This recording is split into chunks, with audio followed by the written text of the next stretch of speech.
Hello family, वापस आ चुके हम लोग द रिटर्न ऑफ डेविल के एक और न्यू एपिसोड के साथ। तो अगर आप लोग को वीडियो अच्छा लगता है तो वीडियो को लाइक कर देना। लाइक में हम लोग रखते हैं 120 लाइक्स। तो उम्मीद करता हूँ आप लोग लाइक कंप्लीट करा दोगे, और चैनल पे पहली बार आए तो चैनल को सब्सक्राइब भी कर देना। तो लास्ट एपिसोड में हम लोग देखा था कि यूज होता है उसको मतलब कि हरा देता है, उसके बाद वहाँ से बाहर निकलने लगता है। वो अपनी तलवार को चला के वहाँ पर जितने भी सामने की तरफ क्रिस्टल्स होते हैं, आइस बुरल में जितने भी अटैक से पूरे एरिया को जमा दिया होता है उन सबको हटा देता है, और वहाँ की आइस एक बार बूम करके फट जाता है, मतलब कि पूरा आइस हट जाता है। उसके बाद यू बोलता है कि चलो ठीक है, तुम लोग अब यहाँ से निकल सकते हो, मैंने यहाँ का रास्ता बना दिया है। साथ ही वो लिंडा के सामने जाकर खड़ा हो जाता है, बोलता है लिंडा तुम्हारा आज के लिए बहुत बहुत शुक्रिया, लेकिन क्या तुम मेरा एक काम कर सकते हो, इस तलवार को इसके ऑनर के पास पहुँचा सकती हो। लिंडा उससे वो तलवार को ले लेती है, बोलती कोई बात नहीं, मैं इसको पहुँचा दूंगी। साथ ही यू उसके सामने खड़ा हो जाता है, बोलता है कि लिंडा मुझे तुमसे एक बात और कहनी थी। लिंडा काफ़ी ज़्यादा शौक हो जाता है, बोलती है कि बोलो ना क्या बात है। यू बोलता है कि अगर तुम अपने बाल को छिपाना बंद कर दो, यानी कि खुले रखो, तो तुम काफ़ी ज़्यादा सुंदर लगती हो। उसकी बात सुनने के बाद लिंडा भी काफ़ी ज़्यादा शर्माना स्टार्ट कर देती है, और लेकिन कुछ भी नहीं बोलती। साथ ही यूँ वहाँ से निकल जाता है, बोलता है चलो ठीक है, मैं लेट हो रहा हूँ तो मैं यहाँ से जाना चाहता हूँ। मिस लिंडा भी बोलती है चलो ठीक है, वापस अगली बार जब ये होगा तो मैं तुम्हें बता दूंगी, और यहाँ पे जो जो सामान होगा उन सबका डिटेल लिस्ट तुमको दे दूंगी, तो तुम याद से वहाँ आ जाना। सारे बंदे जितने भी वहाँ पे होते बोलते आखिर यहाँ पे चल कह रहा है कि क्या वही लड़की जिसको हम लोग जानते हैं, जो कि काफ़ी ज़्यादा खतरनाक थी और जिसके साथ कोई भी बंदा बात करने से भी डरता था, क्या ये वही है? नहीं, ये चेंज हो गई। साथ ही लिंडा के पास एक बंदा आता है, बोलता है कि बिग सिस लिंडा, क्या आपको पता था कि वो बंदा कौन है और वो कहाँ से आया है और वो ऐसा कैसे कर सकता है? वो हल्का सा शर्माना स्टार्ट कर देती, बोलती और कौन हो सकता है? वो काफ़ी ज़्यादा हैंडसम था, रिच था और काफ़ी ज़्यादा पावरफुल था। वो मेरा फ्यूचर होने वाला हस्बैंड है। और वो साथ ही काफ़ी ज़्यादा शर्मा रही थी और चिल्ला बोलती हाँ वो मेरा हस्बैंड है, मैं उससे शादी करूँगी इस लाइफ में, अगले लाइफ में और उसके भी अगले लाइफ में। मैं अपने हर एक लाइफ में, हर एक ज़िंदगी में, लाइफ टाइम में उसी से शादी करूँगी। साथ ही यू को दिखाते वो रास्ते में जा रहा होता है और छींक रहा होता है। बोलता है कि पता नहीं मुझे इतनी ज़्यादा छींक क्यों आ रही है, मुझे लगता है मिस्किर मुझे याद कर रही होगी कि मैं यहाँ पे क्या कर रहा हूँ, मुझे यहाँ से जल्दी से जल्दी जाना होगा। वो रास्ते में जा रहा होता है, लेकिन तभी उसे किसी की आवाज़ सुनाई देती है। वहाँ पे कोई बंदा होता है, एक लड़का बोल रहा होता है कि ये लड़की तो काफ़ी ज़्यादा पावरफुल है, और इसकी जो ये तो हम लोग के सामने झुकी नहीं रही, पता नहीं ये लड़की आखिर कौन है। यूँ वहाँ पे साइड में जाकर देता है तो वहाँ पे कॉर्नर में रोड के किनारे में कुछ लोग होते हैं, एक लड़की को परेशान कर रहे होते हैं। एक लड़का अपने हाथ में चाबुक लेके खड़ा होता है, बोलता है कि मैंने सोचा था कि तुम अगर हमारी बात मान लो तो तुम्हें मारने की जरूरत नहीं पड़ेगी, लेकिन चूंकि हमारी बात तुम नहीं मान रही तो अब मुझे तुम्हें पीट के अपनी बात मनवानी होगी। लेकिन तभी ये उसके पीछे आ जाता है और उसके जो चाबुक होता है उसको पकड़ लेता है और बोलता है क्या तुम्हें पता है कि किसी गर्ल को, लड़की को इस तरह परेशान करना जुर्म है, और वो भी पब्लिक में। वो लड़का बोलता है क्या तुम यहाँ पे क्या कर रहे हो? साथ ही वहाँ पे उसके जितने भी दोस्त होते हैं उस बंदे के वो बोलने स्टार्ट कर देते हैं कि आखिर ये यंग बॉय कौन है। वो लोग बोलते हैं कि बच्चे तुम अपने अपने काम से काम रखो और यहाँ से चुपचाप चलेगा जाओ। लेकिन यूँ जो होता है उसके चाबुक को उसके हाथ से छीन लेता है और उस बंदे को अपनी तरफ खींचते हुए एक जोरदार पंच उसके सर पे मारता है, जिससे कि वो बंदा दूर जाके गिरता है और वो वहाँ पे जाके बेहोश हो जाता है, क्योंकि उसकी हालत काफ़ी ज़्यादा ख़राब हो जाती है एक ही पंच में। ये शॉट देखने के बाद वहाँ पे जितने भी लड़के होते हैं वो काफ़ी ज़्यादा शौक हो जाते हैं, बोलते क्या? साथ ही यूँ बोलता है कि तुम लोग अभी थोड़ी देर पहले क्या कर रहे थे, मैंने कुछ सुना नहीं, यहाँ पे हवा कुछ ज़्यादा ही तेज़ चल रही तो मुझे तुम्हारी आवाज़ नहीं सुनाई दी। वहाँ पे दोनों लड़के जितने भी बंदे होते हैं वो लोग बात करना स्टार्ट कर देते, बोलते क्या हम लोग ने तो ऐसा कुछ नहीं कहा। वो लोग बोलना स्टार्ट कर देते कि चलो चलो हम लोग को लेट हो रहा है, हम लोग को यहाँ से घर जाना होगा, अगर हम लोग यहाँ पे रहेंगे तो हम लोग को भी कोई क्रिमिनल समझ लेगा, इन जैसे बदमाशों की तरह, चलो चलो हम लोग घर चले जाते हैं। वो सब फिर वहाँ से भाग के चले जाते हैं। फिर यू और वो लड़की वहाँ पे अकेली रह जाती है। यू उस लड़की के पास आके बैठता है, बोलता है कि चलो ठीक है वो सब यहाँ से जा चुके हैं, क्या तुम ठीक हो? लेकिन अचानक से वो काफ़ी ज़्यादा शॉक हो जाता है, बोलता है क्या तुम यहाँ पे क्या कर रही हो?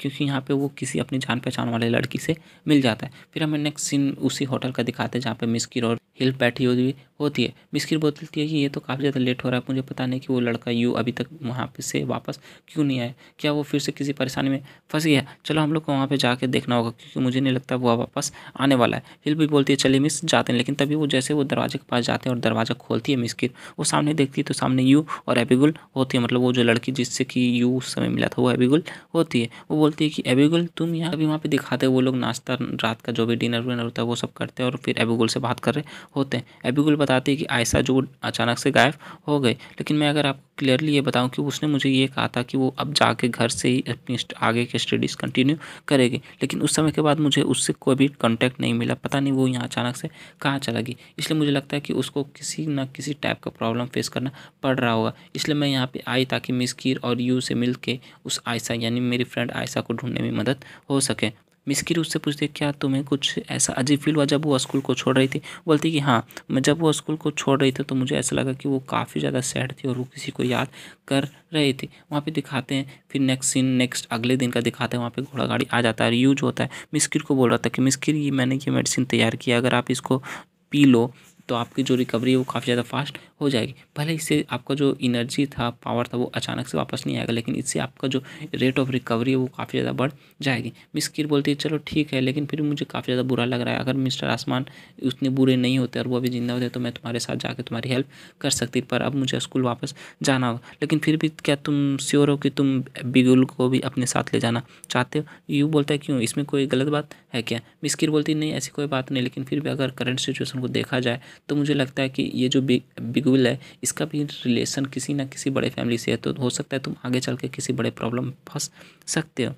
क्योंकि जितना डॉक्यूमेंट्स मैंने चेक किया था उसके हिसाब से बिगुल का भी रिलेशन किसी ना किसी बड़े या फिर हाई रैंक के फैमिली, 3 मेजर फैमिलीज में से किसी एक से है, इसलिए मुझे डर है कि तुम भी किसी मुसीबत में ना फंस जा। ये बोलता है कि अगर बिगुल का जो रिलेशन है वो किसी जनरल बड़ी फैमिली, टॉप 3 फैमिलीज़ में से किसी फैमिलीज़ में हो, उन सबसे कोई फ़र्क नहीं पड़ता, क्योंकि बिगुल जो है वो मेरी फ्रेंड है और ये हमेशा मेरी फ्रेंड रहेगी। मिस्किर बोलती है कि हाँ मुझे पता था कि तुम ऐसा ही कुछ कहोगे, इसलिए मैं तुम्हें जाने से नहीं रोकने वाली। ठीक है, तुम आगे जर्नी में अपना ध्यान खुद ही रखना। साथ ही वो जो होता है यू और बिगुल वहाँ से आगे की तरफ निकल जाते, घोड़ा गाड़ी में बैठकर मिस्किर वहीं पर रह जाती है। वहाँ पर दिखाता है घोड़ा गाड़ी के अंदर बिगुल जो होती है लेटी होती है और आराम कर रही होती है। यू उसकी तरफ देखता है और बोलता है कि मुझे लगता है कि मैं काफ़ी ज़्यादा गलत हूँ, क्योंकि जब मैं इससे मिला था तो मुझे ये विश्वास नहीं हो रहा था कि ये लड़की उतनी दूर से स्कूल से यहाँ तक बस हम लोग से मिलने के लिए, हम लोग से हेल्प लेने के लिए इतनी दूर पैदल आ गई। लेकिन फिर भी वो उस रात की बात ही बताता है। जब वो उससे मिलता है तो बोलता है कि तुम यहाँ पे क्या कर रही हो? वो देखता है तो बिगुल होती है उस रात में, और वो बिगुल काफ़ी ज़्यादा घबराई रही होती है। यू को देखते हुए बिगुल काफ़ी ज़्यादा रोना स्टार्ट कर देती है और दौड़ के यू के सामने जाके यू से गले लग जाती है। बोलती है कि फाइनली मैंने तुम्हें ढूंढ लिया। यू बोलते हैं हाँ ठीक है, लेकिन तुम यहाँ पे अकेले क्या कर रही हो? क्या तुम ठीक हो? क्या तुम्हें कहीं चोट तो नहीं लगी? ये सब बातें सुन रही होती है और वो उसके साथ गले लगी होती है, लेकिन वो अचानक से काफ़ी ज़्यादा शर्माना स्टार्ट कर देती है और यू को छोड़ के फिर से साइड की तरफ जाके बैठ जाती है। वो बोलती है कि मैं ठीक हूँ, बस थोड़ी सी नर्वस हो गई थी, लेकिन मुझे तुमसे कुछ बहुत ज़्यादा इंपॉर्टेंट बात करनी है और तुमसे और मिस कीर से बहुत ज़्यादा इंपॉर्टेंट बातें करनी है। सबसे पहली बात ये कि तुम मुझे मिस कीर के साथ पास ले जाओ। वहाँ पे दिखाते हैं उसको काफ़ी ज़्यादा चोट भी लगी हुई होती है, क्योंकि उन लोगों ने इसको काफ़ी ज़्यादा चाबुक से मारा हुआ होता है। ये बोलता है कि ये लड़की काफ़ी ज़्यादा सफ़र करके यहाँ तक पहुँची है, मतलब कि काफ़ी ज़्यादा परेशानियों का सामना करके यहाँ तक पहुँची है, इसलिए मुझे लगता है कि इसे थोड़ी देर आराम करना देना चाहिए। एक रात के लिए अगर ये सोएगी, आराम करेगी तो इसकी हालत पहले से ज़्यादा ठीक हो जाएगी। साथ ही में नेक्स्ट सीन 2 दिन बाद का, यानी कि गैस्टिया सिटी जो होती है वेस्टर्न साइड में होता है, वहाँ का सीन दिखाया जाता है। वो लोग एक घर के सामने जाके अपनी घोड़ा गाड़ी को रोकते हैं और वहाँ पे जो बंदा होता है वो बोलता है कि योर हाइनेस,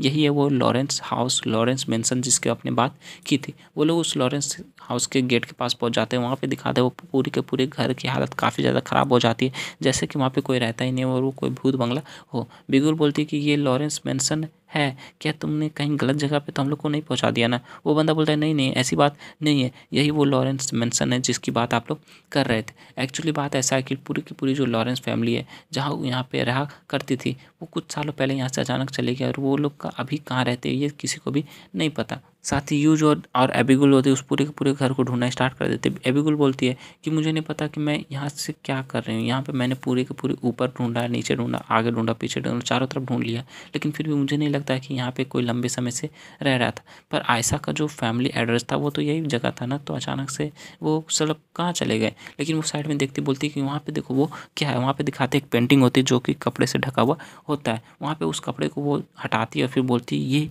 ये क्या है? ये देख के वो काफ़ी ज़्यादा शॉक हो जाती है। वो बोलती है ये तो आयशा के मदर और उसके फादर की पिक मुझे लग रही है। वहाँ पे दिखाते एक फ़ोटो होता है जो कि टूटा होता है और आयशा के फादर का चेहरा जो होता है उसमें नहीं दिख रहा होता है, लेकिन आयशा की मदर बिल्कुल आयशा की तरह होती है। ये बोलता है कि मुझे नहीं पता, लेकिन फिर भी इस फोटो में आयशा नहीं है, इसलिए मुझे कुछ ना कुछ तो गड़बड़ लग रहा है। और इसी के साथ जो हमारा ये एपिसोड होता है, ये एपिसोड भी यहीं पर कंप्लीट हो जाता है। तो आगे के एपिसोड में हम लोग उस फोटो की राज के बारे में, मिस्ट्री के बारे में जानेंगे। तो अगर आप लोग को वीडियो अच्छा लगा है तो वीडियो को लाइक कर देना। लाइक में हम लोग ने रखा है 120 लाइक्स, तो उम्मीद करता हूँ आप लोग लाइक में कंप्लीट करा दोगे। तो मिलते हैं नेक्स्ट वीडियो के साथ, तक ले bye bye, stay happy, spread love.